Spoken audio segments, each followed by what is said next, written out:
Billions of US dollars continue to flow to Ukraine, even as Americans go without safe drinking water that should be fixed for a fraction. Okay, first of all, I know you're not as militant on this as I am. I don't even think we should be in Ukraine. I think it's a NATO problem. We're spending, have we exceeded $100 billion at this point? We're getting close. I don't know that we've hit that mark yet. Okay, Maybe. so we got people in Mississippi that don't even have drinking water, and the government says, well, was it 70 million? 20. 20 million. 20 million. We want to spend 20 million. We know this stuff's killing you. It's causing cancer, causing neurological disease. They're latency diseases that we don't even know how bad they're going to be. We know there's lead in the water that's causing neurological disease for the children, but we're going to give you $20 million. And oh, by the way, we sent another $13 billion to Ukraine.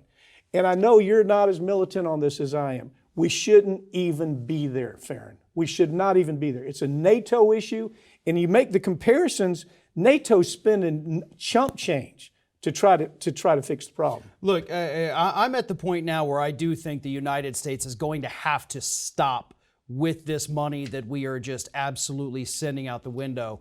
And the reason we're spending that money, of course, is because it goes to the weapons contractors here in the United States. We're not sending them pallets of cash like we sent over to Iraq. We're sending them that money's worth of weapons. So there's a lot of profit to be made, and that's why it's happening. But what we see in Jackson, Mississippi, which is also happening in thousands of other areas around the country, is that this water system has been failing, and they've known it's been failing for years. And for what they're sending to Ukraine, it would cost pennies on the dollar to go in there and fix it. $20 million is nothing for a government. I honestly thought it was 70, but it's 20. Yeah. I see it's 20. Okay, so here's where this all lands to me. The people who really benefit are the weapons industry. They're the ones pushing Ukraine. They're the ones that were rattling the sabers about Ukraine. They were the ones saying, yeah, let's push Ukraine into NATO. And Ukraine was saying, stay the hell out of our business, you know? But the weapons industry wanted a war. The media couldn't wait for another war. My God, watch CNN. It's the only thing that brought CNN back to a glimmer of life. MSNBC the same way. So here we've got a war where we're spending those kinds of billions of dollars, and we have an infrastructure that is crumbling. And we can't seem to fix something as basic as giving children clean drinking water in the United States. I mean, really? Well, and they're still in Jackson, Mississippi. They finally have running water again, but they're being told, don't brush your teeth with it. Don't put it in your mouth. Don't get it near any body orifice, because this stuff could poison you, could poison your kids. And again, I think, obviously on a personal note, $20 million, obviously a big price tag. For a government, $20 million is absolutely nothing when we spend $800 billion a year on the Pentagon. And let me give you an idea of what NATO countries are paying. Albania, $1 million. Belgium, $20 million. Croatia, $16 million. Denmark, $400 million.